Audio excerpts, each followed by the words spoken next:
avec. Yes. C'est notre moment. Dites oui aux actualités dans votre journal TV.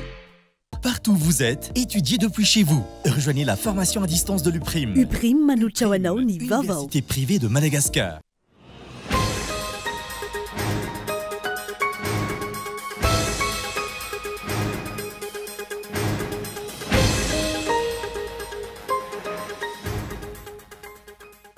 Tsy fanakorontanana na fanonganam-panjakana ny filazana ny tsy mety eto amin'ny firenena amin'izao fotoana izao. Hoy Profesora Raymond Ranjeva androany. Terina andohetra misimisy kokoa hatrany ireo orinasa malagasy. Anakonana ny tsy fahombiaza amin'ny mpitondra fanjakana amin'ny famidira-ketra ankehitriny.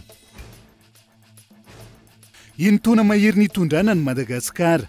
Tsy nahazo tohana avy amin'ny fanjakana ireo tantsaza ilazaina fa 900 isan-jato ny malagasy. Velotarainy ireo mponina eny amin'ny fokotany andrefa mananjara fa dibo-drano lalakely rehetra eny amin'ny toerana ary tafiditra ny trano ihany koa ny rano ankehitriny. Fa voazany izay hamafy raha mitony arotsakorany. Nanome baiko ny hamoahana ny antotan-kevitra ny governemanta tamin'ny kasika ny rarana aminona ny filoha Amerikanina teo aloha, John Kennedy ny taona 1770 sy ny rahalahy Robert Kennedy ny taona 1870 ny filoha Amerikanina omaly.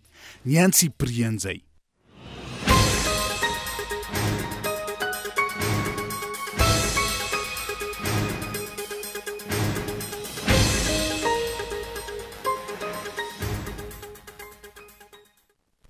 Migadondrainy amin'ny valora alina fotoana ny fampalalam-baovao eto amin'ny fitalavitra kolo. Aterina ny araba tomboky lasy tomboky vavy manasanao ihany koa. Anaraka ny antsy prian'izay hoe tsika manokatra ny fiarahana amin'ity ala ity. Tsy fanakorontanana na fanonganam-panjakana ny filazana ny tsy mety eto amin'ny firenena amin'izao fotoana izao. Hoy Profesora Raymond Ranjeva androany raha nanontaniany ny mpanao gazety ny Kolo TV FM mahakasika ny filazana fa misy ny serasera mihiba voizina eto amin'ny firenena amin'izao fotoana izao. Nanamafy indray ny filohany anteny merandoolona, omaly teny bypass, nandritry ny tatry ny samifinina, fa misy fanakorontanana sy serasera mihiba, voizin'olona manana hevi-dratsy eto Madagasikara. Misy fiara raitra maro izy eto Madagasikara, izay tsy mariky ny fahantrana. Avec les réseaux sociaux, les médias, il y a des communications en général négatives. Misy serasera mihiba ataon'ny olona manana hevi-dratsy eny amin'ny tambazotra serasera sy sosialy momba ny Madagasikara. Nahatsapa izany aho raha nanao fitsidihana tany Royaume-Uni ka nitafa tamin'ny filohan'ny Lord, équivalent an'ny filohan'ny anteny mirandoolona tany an-toerana. Izy, izay nilaza tamiko fa mamaivay ny tsy fandripahalemana eto Madagasikara sy tena ao anaty fahantrana lalina ny firenena. Namaly aho, fa raha makany Madagasikara izy, dia hita fitohanana fiarakodia na eto an-drenivohitra, na eny amin'ny tanàna manodidina ny renivohitra, izay ahitana fiara raitra maro, tsy azo raisina ho tondron'ny fahantrana. Pas comme un indicateur de pauvreté, comme on fait des communications négatives. Nanambara ny manampahaizana malagasy, Profesora Ranjeva Raymond androany, fa tojo fasahiranana lalin'ny Madagasikara amin'izao fotoana, tsy fanakorontanana na fanonganam-panjakana ny miresaka izany, antony any rehetra i Madagasikara ka ny rehetra no manana didy teny, andraindraikitra sy kaondoha, hitady vahaolana mahana izany. Tsy misy mihevitra ny hanonga-panjakana io, zay manko lazainy olona manonga-panjakana sy manakorotana. Fantaniana mipetraka moa ve eloka ny mandinika ny hoavin'ny firenena sy manazava ny hevitra amin'ny atrehana ny tiraraha-pirenena ity satria samy tompontsika. Ary ny fahasairanana izay miatra amin'izao fotoana izao dia tsy vitana resaka mirefarefa amin'ny tany fa tsy maintsy misaina, mandinika, fampizara, mamorona fa tsy makatahaka. Zay fotsiny. Tsy ahafana mandrefy ny fandrosoana ny isan'ny fiara misy eto Madagasikara sy ny embouteillage na ny fitohanan'ny fifamoivoizana. Ny PIB na ny arikarena FOAB sy ny IDH, indice de développement humain, izay mifantoka kokoa amin'ny maha-olona no ahafahana mandrefy ny fandrosoan'ny firenena iray, hoy ny Pahet Toekarena. Ity no jerena rehefa ohatra hoe andrefy ny tahan'ny fampandrosoana, ny fandrosoana zany vita amin'ny firenena anankiray. Dia ho an'ny FMI manokana zany zao dia ny PIB no tena jerena hoe ny production intérieur brut zany par habitant PIB par habitant zany no afahana mandrefy fa ao amin'ny banque mondiale indray akoatran'le PIB dia nametraka le IDH izy ny IDH misy paramètre maromaro anatin'ny IDH raha ny zavatra misy zany le resaka mandeby hoe embouteillage reny aloha zany hatreto mbola tsisy théorie économique mamevana hoe afahana mandrefy ny fampandrosoana ao anatin'ny firenena anankiray nisan'ny olona mandeha amin'ny supermarché na ohatra nisan'ny tobile mivezivezy micrée embouteillage. Araka izany miezaka ny manakona ny fahatrano malagasy eo amin'ny sehatra iraisam-pirenena ny fitondram-panjakana raha ny hita amevanina ny fahantrano izay hita sy tsapa miatra amin'ny sambatan'olona. Ny dingana voalohany hamahana ny olana iray dia ny fanekena fa misy ilay olana. Ilaina ny fivondronana hery rehetra anatin'ny fanoherana amin'izao fotoan'izao ahafahana miady sy manohitra ny zava-misy eto amin'ny firenena. Raha ny faneho-kevitry ny mpikambana ao anatin'ny vovonana hery politika mitambatra nandritra ny fivorimbe izay nitanterahana izy ireo androany. Fanovana ifotony no ilainy ny firenena ho ny fanazavana ka tsy misy afa-tsy ny famondronana ny hery no lalaka izorana atongavana amin'izay. Daniela Minoso. Marary amin'ny lafiny rehetra ny firenena amin'izao fotoana, antony ilana ny fivondrona ny hery velona rehetra eto amin'ny firenena, afana miady amin'izao zava-mitranga izao ny avy eo anivon'ny hery politika mitambatra. I Madagasikara izay mila fanovana ifotony ndra ny fanazavana. Voalohany fampivondrona kely mba ho herin'ny mpanohatra ho tokana ho atanjaka tsara ilay fanoherana edina amin'ny zavatra tsy mety rehetra, edina amin'ny sy fafana sisiny demokrasia, edina amin'ny fahoriana mazon'ny mpandarà izay malaza mihitsy hoe TDL tonga dia lany ny karama, reo zany tena tsy maintsy edina mafy. Edina momba ny fahasalamana satria izay olona mankany amin'ny hôpitaly dia efa miomana ho faty satria tsy saraka ilay zaridakelinao.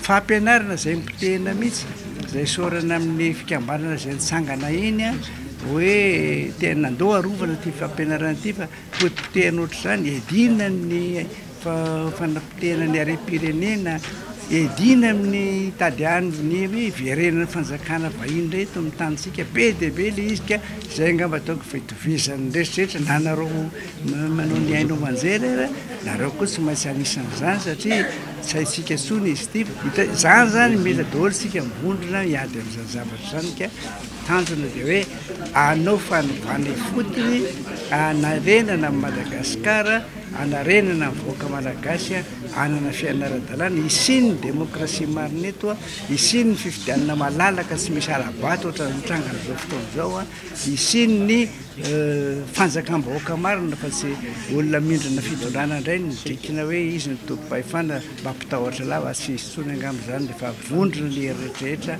ao anatin'ny fanoherana. Nisy androany ny fivorimbe fampivondronan-kery ny arahana ireo hery politika mitambatra, ahitana ireo fikambanana maro samihafa teto Soraka androany. Tanjona ny tambarana anoherana izao zava-mitranga eto amin'ny firenena izao. Ny fivoriana no kasain'ny hery politika mitambatra izay tsy hivona fa voasakana indroa miatona ka izao no tanterana teto Soraka androany izao. Pejiny toe-karena vetivety terenandoetra misimisy kokoa hatrany ireo orinasa malagasy. Anakonana ny tsy fahombiazam-pitondra fanjakana eo amin'ny sehatra amin'ny fampidira-ketra amin'izao fotoan'izao. Ireo orinasa mpandohetra ara-dalàna ihany no mpiretina ny hafa izay akaiky ny akaiky sy na mampitondra fanjakana afaka manao izay tiany atao raha ny fanazavana azo tamin'ity androany Gaëtan Andriatsilavo. Tsy mijanona amin'ny fahasahiranana vokatry ny fahatapahan-jiro sy ny maro hafa.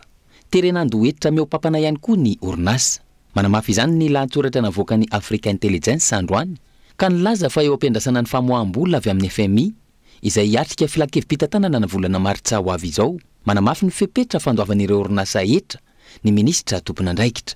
Ity farany izay niala ny mpanao gazety raha tokony ho nanontaniana mikasika izany tamin'ity androany ity. Nanomboka ny voalohan'ny volana Janoary tsy maintsy mandoa 500,000 ny vola tokony alohany ireo orinasa manana olana amin'ny CDC na ny Caisse de dépôt et consignation eo ampiandrasana ny voka-pitsarana. Io tranga io izay mandalo dingana sy fotoana maro ary andoavana vola be ihany koa. Raha ny lahatsoratra nivoaka, tsy niandry ela ny valikafatra nomen'ireo mpandarà izay nandefa taratasy tany amin'ny vondron'ny orinasa malagasy ka nilazana fa anti-économique io fanapahan-kevitra no raisin'ny fanjakana io, indrindra ho an'ireo tsy manana fahafahana andoa io 500,000 io ary maro no ahina ampitsahatra ny fandaharahana ataony. misy ihany koa ny tsy fahatomombanana manoloan'izany satria raha toa ka efa voasoratra ao amin'ny teti-bolam-panjakana ho an'ny taona 2024 izany tsy mbola nivoaka tamin'ny journal officiel na ny gazety-mpanjakana ka tonga azy anan-kery. Fanapin'izay ny ahafahana misitraka ilay famatsim-bola $300 avy amin'ny FEC sy ny toana ara-bola $100 avy amin'ny banky iraisam-pirenena no tanjo ny ministra tompon'andraikitra ahafahana manakona ny tsy fananan'ny fanjakana malagasy vola. Ny FMI izay nanemitra ny fanomezana ireo vola ireo no i Madagasikara tsy nanaja ny fepetra takiana raha tsy ilaza afa-tsy nividin-tsolika tena izy na ny ajustement de prix à la pompe. Tsy mahagaga raha tojo fahasarotana tahaka izany ny fanjakana malagasy araka ny faneho-kevitra voaray manoloana ireo rehetra ireo. Tsy manana politika mazava, tsy misy ny mangarahara, tsy mahay mitantana ary manome vahana ny kitrano an-trano. Tsy tafavoaka ny firenena raha toa ka ireo orinasa mpandohetra ara-dalàna ihany no poretina. Ny hafa izay akaiky sy naman'ny mpitondra afaka manao izay tiany.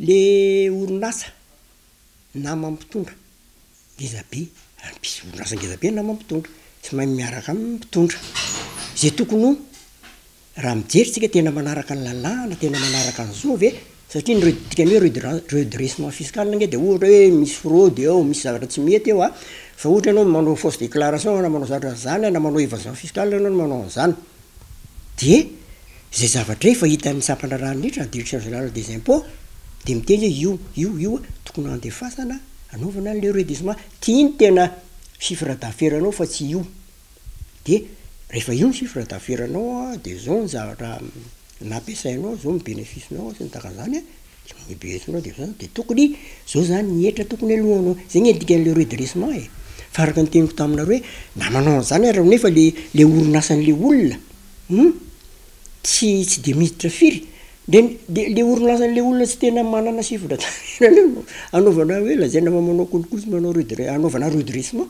Ankoatr'izay matombo mbola mihodina ny orinasan'ny sasany izay nolazaina fa tsy nahalohetra nolazaina fanakatona dia misy fifanarahana any ambadika any tranga izay manamafy hatrany fa misy ny mizana-tsindrian'ila eo amin'ny sehatry ny fandraharahana sy ny fampidiran-ketra eto amintsika ary tomponantoka amin'izany sy izay rehetra tsy fahombiazana ny mpitondra fanjakana.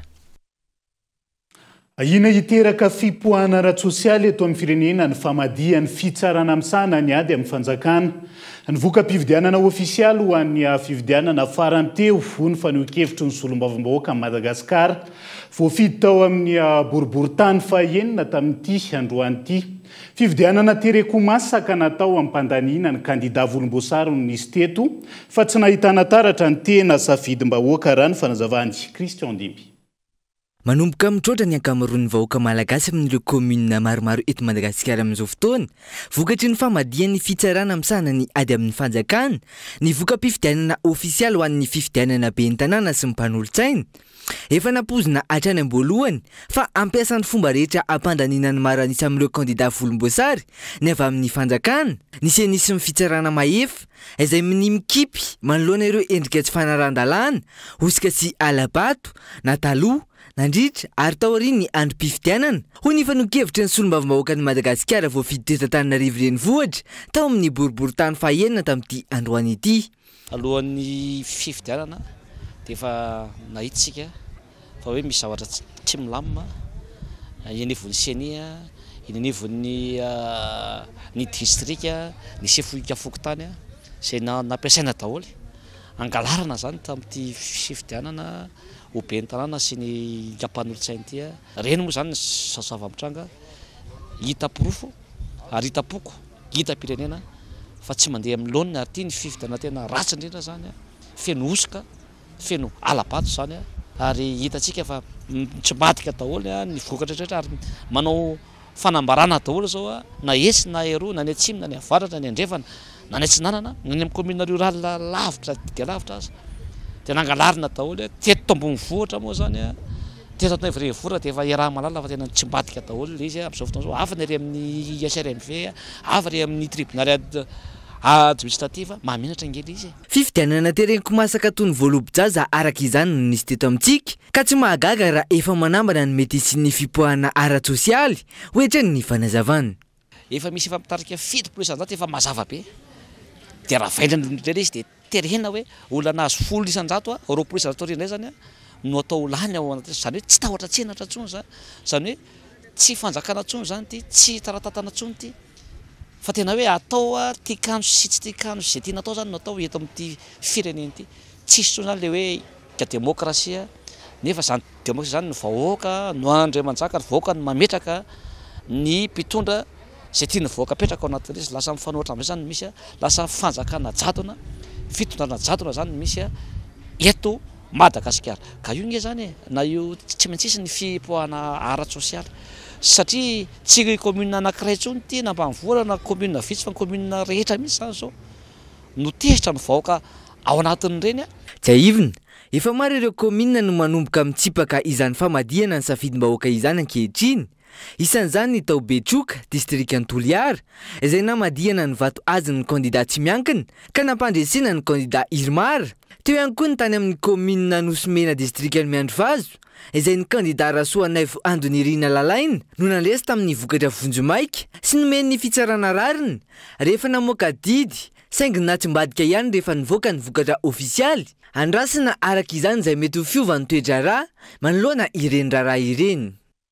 Velotaraina manoloana ny voka-pividiana ofisialy izay tsy mifanaraka velively tamin'ny safidim-bahoaka ihany koa ireo fokon'olona avy amin'ny fokotany 7 mandrafitra ny commune Bonanimary district Mahajanga faharoa amin'izao fotoana izao. Namafisin'ireo mponina fa misy kajikajy politika ny fanodinkodinana ny safidin'izy ireo ka takiany izay valim-pividiana ny hamarin'izay. Anja Robert Kolomajanga. Voahodikodina ny safidim-bahoaka tao amin'ny commune Bonamary district ny Mahajanga faharoa raha ny voka-pifidianana ofisialy nivoaka ny faharoapolo ny volana janoary 2024 sy ny voka-pifidianana Vonjomaika navoaka ny Sony ny 12 ny volana desambra 2024 no zoiny ho iatrany ny fanehoan-kevitra ireto olom-pirenena ny Bonamary ireto. Misy ambadika politika ny zava-misy raha ny fanazavana trany ka tsy anaiky velively ny fanodikodinana ny safidiny izy ireo. Satria ny mampalahelo safidinay tsindrina azo lena. Inona moa tsindrina azo lena le safidinay? Tamin'ny voalohany zay nanao fifidianana lanim-bahoaka numéro 1. Ny boka valiny tamin'ny seny mbola numéro 1 mbola niboaka. Ari tamzay 46 na numéro 2, 53 na numéro 1.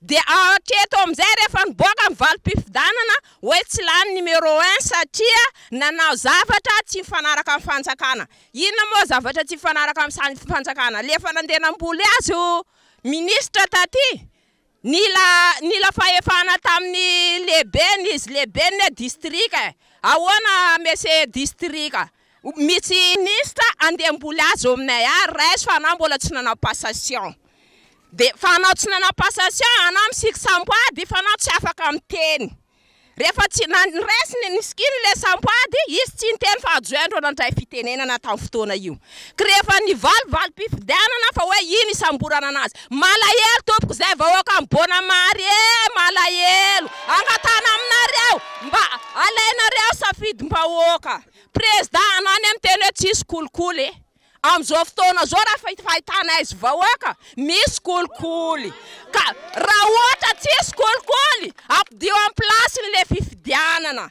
fa raha ohatra misy kolikoly manomboko zao président raha misy fifidianana commune imera kaza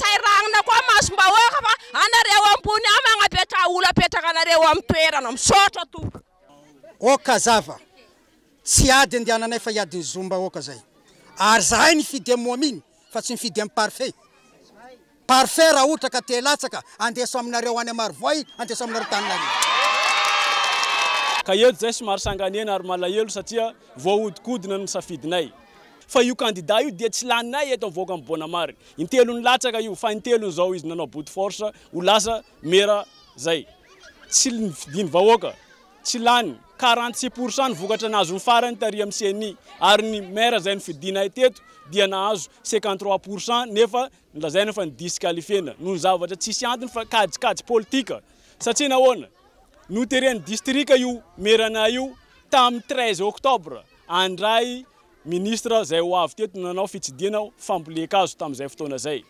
mbola tsy vita passation tamin'izay fotoana zay fa tany amin'ny 16 vao nampanaovana passation ka district nanindry azy hoe andao tsy maintsy ho raisinao io monsieur le ministre io monsieur le maire manjaka araka izany ny kajikajy politika maloto ataon'ireo olom-panjakana any amin'ireo commune ambany ravikazo tamin'ny nivoka-pifidianana farany teo iny raha io zava-misy tao amin'ny commune Bonamary io nozoina trangana fanodikodinana safidy mahoaka izay misy itovizany amin'ny voka-pifidianana tao amin'ny commune rural Belbaka ao anatin'ny distrika ny Mahajanga faharoa ihany. Tonga to anatin'ny fotoanany doka vetivetsika aza misaraka aminay ary.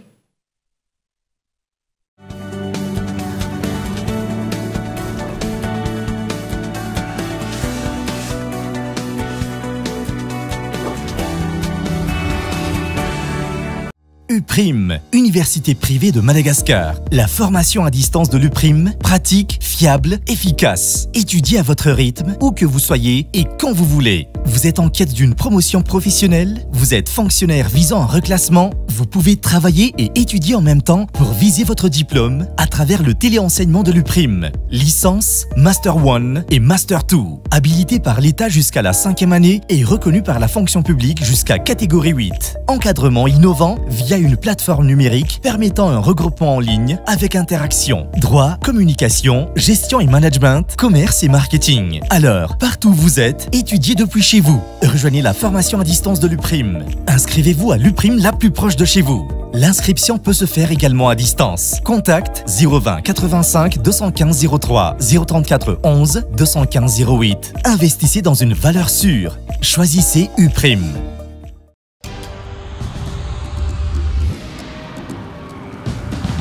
Tsika miara-miketrika ilay ho avy mamiratra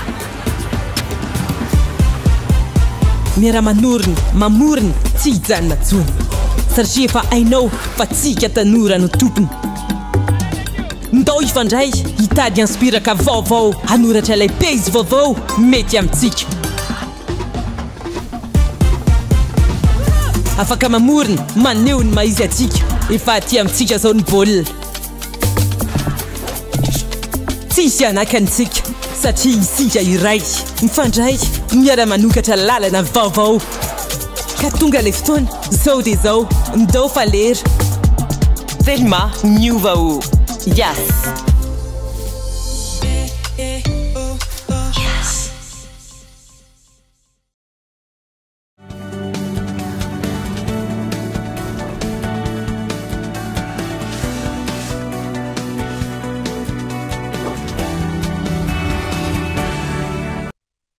Mamerina ny araba hatrany tomboka lasy tombovavy tonga soa indray atao anatin'ny tapany faharoa amin'ny fampahalalam-baovao amin'ity ala ity.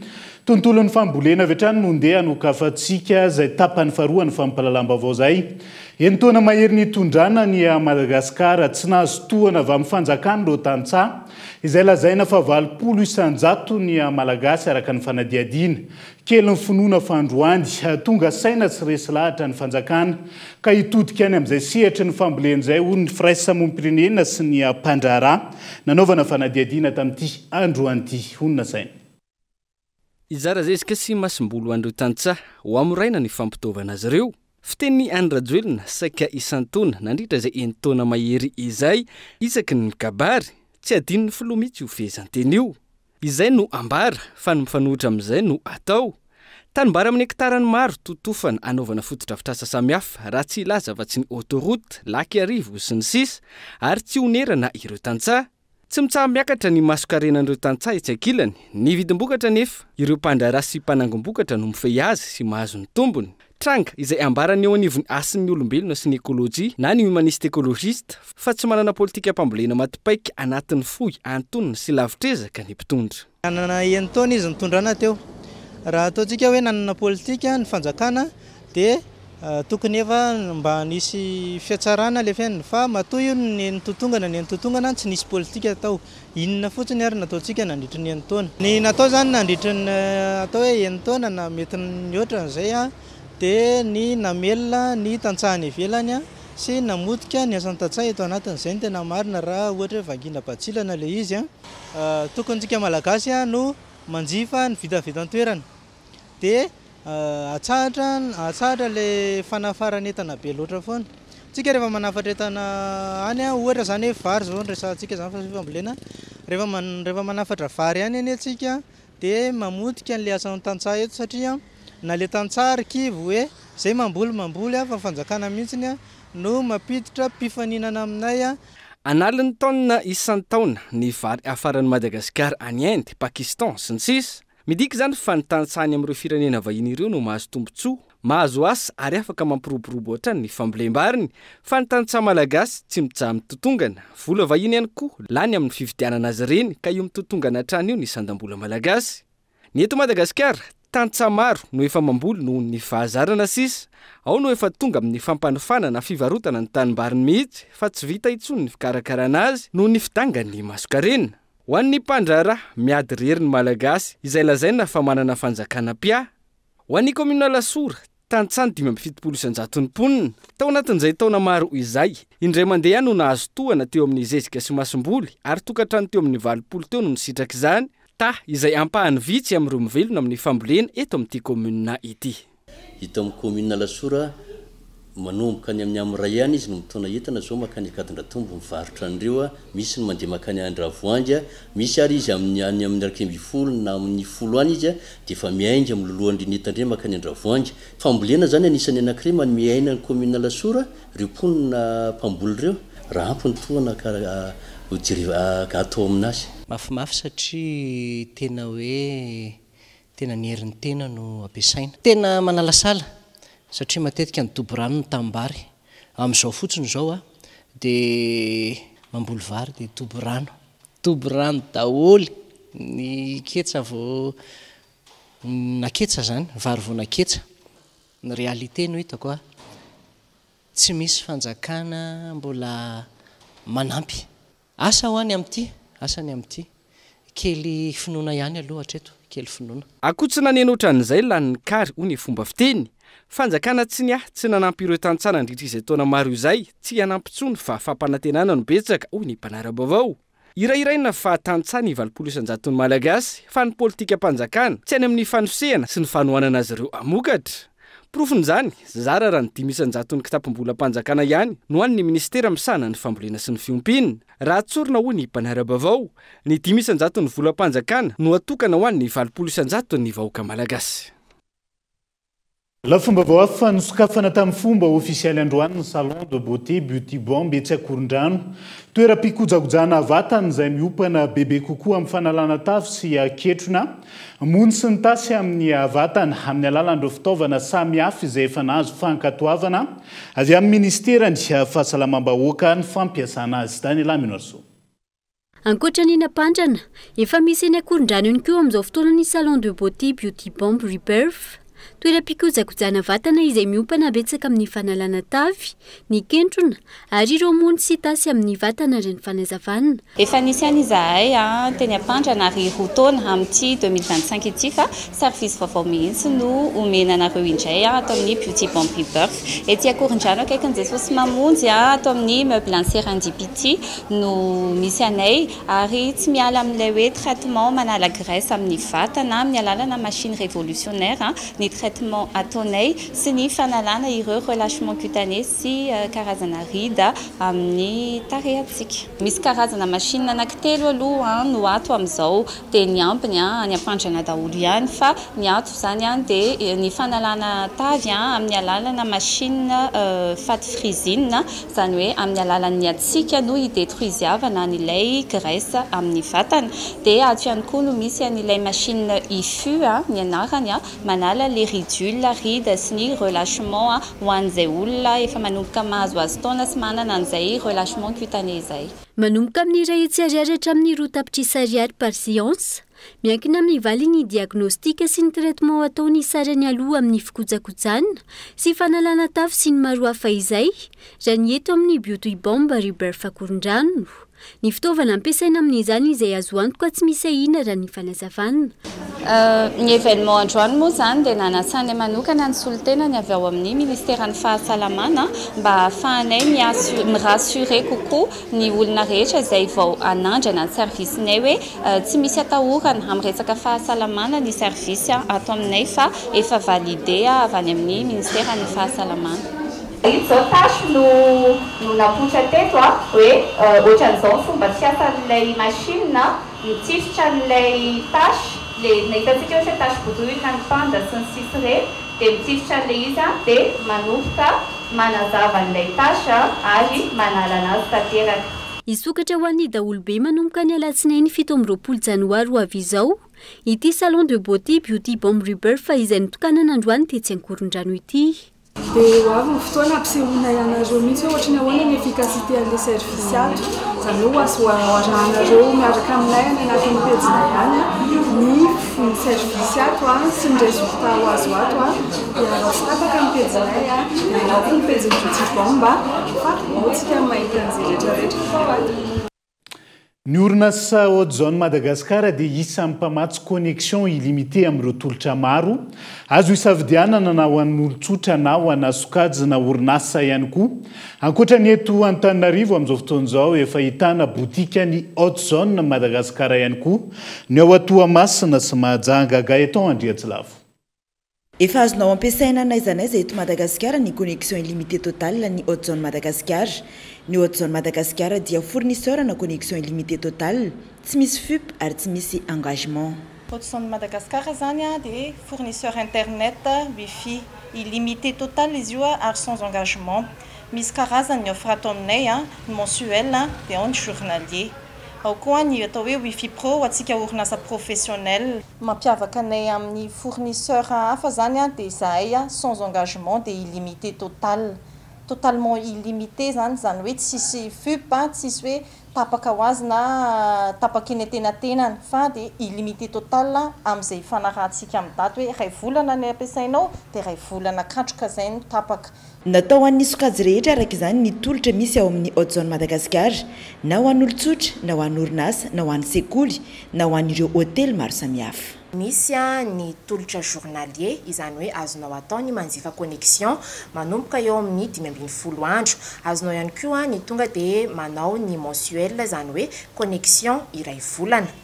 Efa nampidinina ny tarifa ny connexion ato amin'ny Haute-Zone na dia izany hoe misitraka illimité total izany ary isika.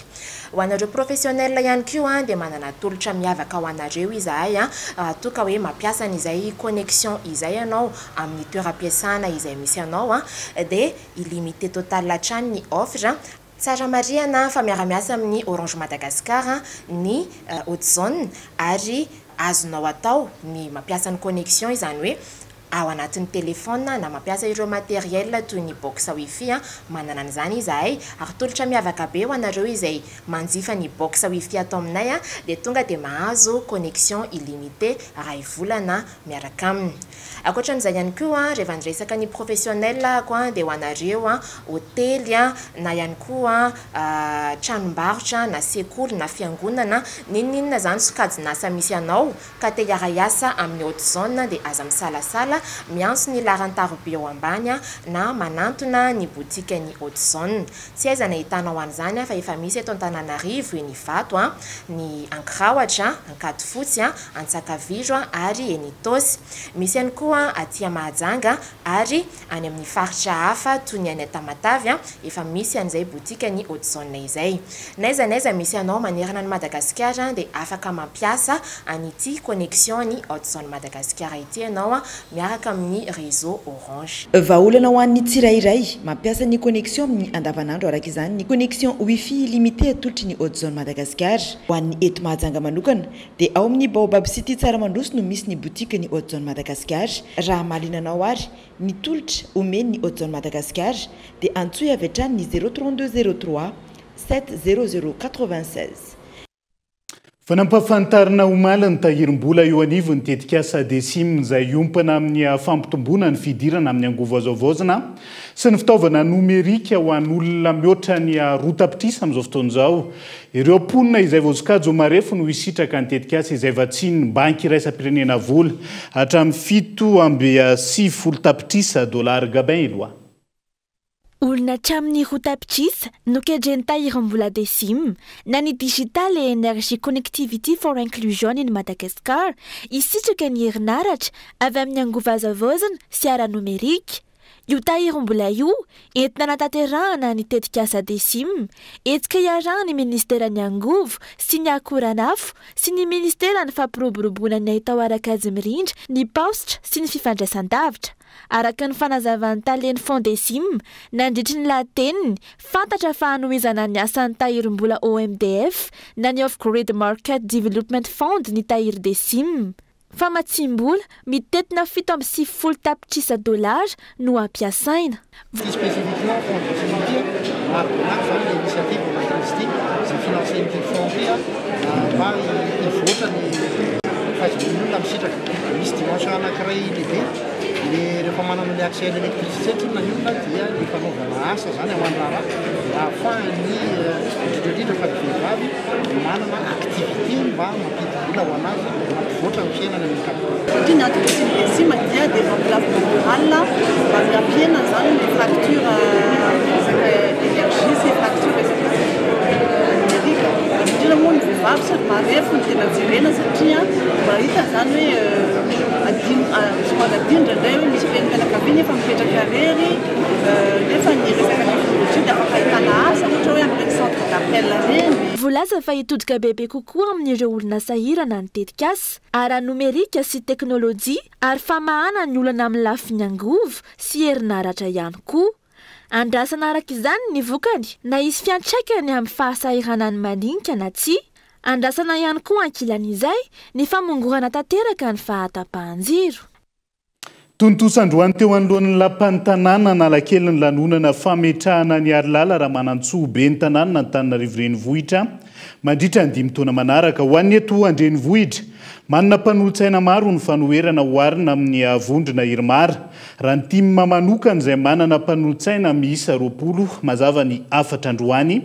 Tsy misy ny fiarah-miasa amin'io be ny tanàna vaovao io hitantsika miandalana eo moa mahakasika izay.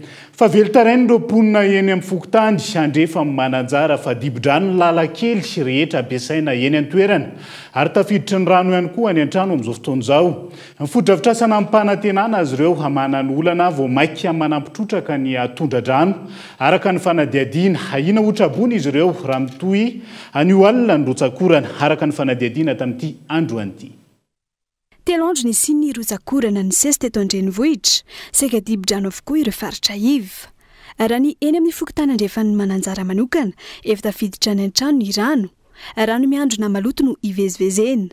Sahirana izahay ny entana ao an-trano simba ny rano. Mihetsoka ny asa fitadiavana satria tsy afaka mivoaka ny trano. Mety otrabona sahady raha mitohy ny orana hoy ireo mponina. Na ny fandrahoana sakafo ao an-trano aza tsy misy noho ny fiakaran'ny rano. Ny ainana amin'ilay rano aty izany tompoko tena tsy raro mihitsy satria rano vao indray andro dia efa izao ny tanàna tsisy lalan-drano mihitsy ny lakan-drano.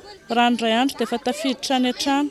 Mijaly vahoaka madinika aty ouest Mananjary fa mba jereo raha mitohy izany fa varatra dia tsaboana daholo ny aty nefa ny zao sahady ve dia tsy hianatra ny ankizy raha ohatra ka ho asiana tsaboana sahady ny école ny trano pokotany tsy omby aty mihitsy fa mba tadiavana solution mba tadiavana vahaolana le resaka rano aty ambany tanàna. Etsan-daniny tsy tafiditra tao anatin' ireo fokotany 20 ny sitraka fampitaovana hiatrehana ny fahavaratra ny fokotany andrefa ny Mananjara. Ankilany tandrametaka tsy mety vita ny foto-drafitrasana mpanantenana anampiana ireo faritra iva. Vao maika manetsina ny lalana tokony voan-drano raha ny fanazavan'ireo mponina hatrany.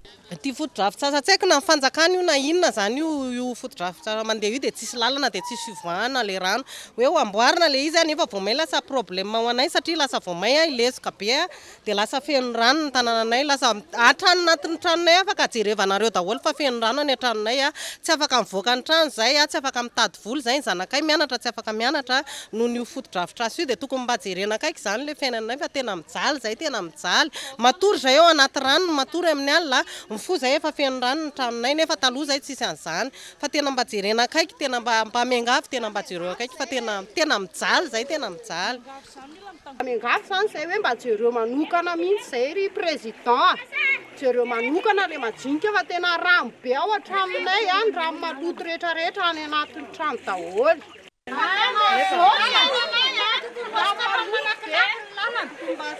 nefa le tena ilaina manatinaavary tokony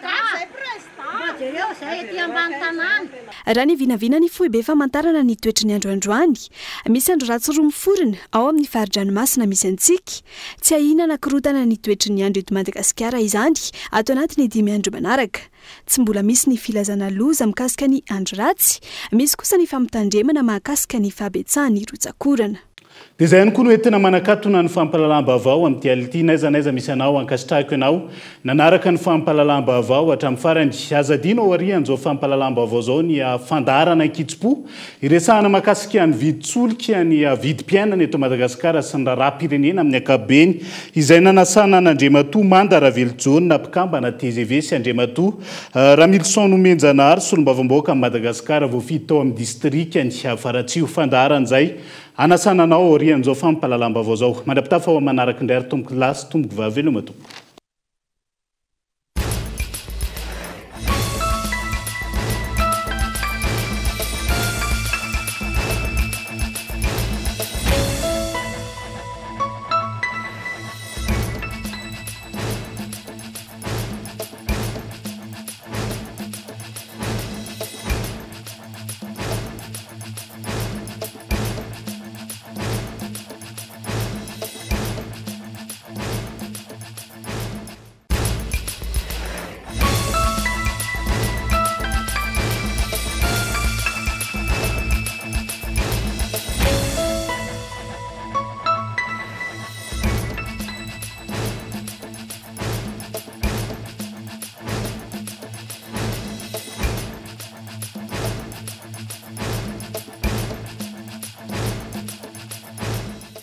Partout où vous êtes, étudiez depuis chez vous. Rejoignez la formation à distance de l'UPRIM, Université privée de Madagascar. Avec Yes, c'est notre moment. Dites oui aux actualités dans votre journal TV.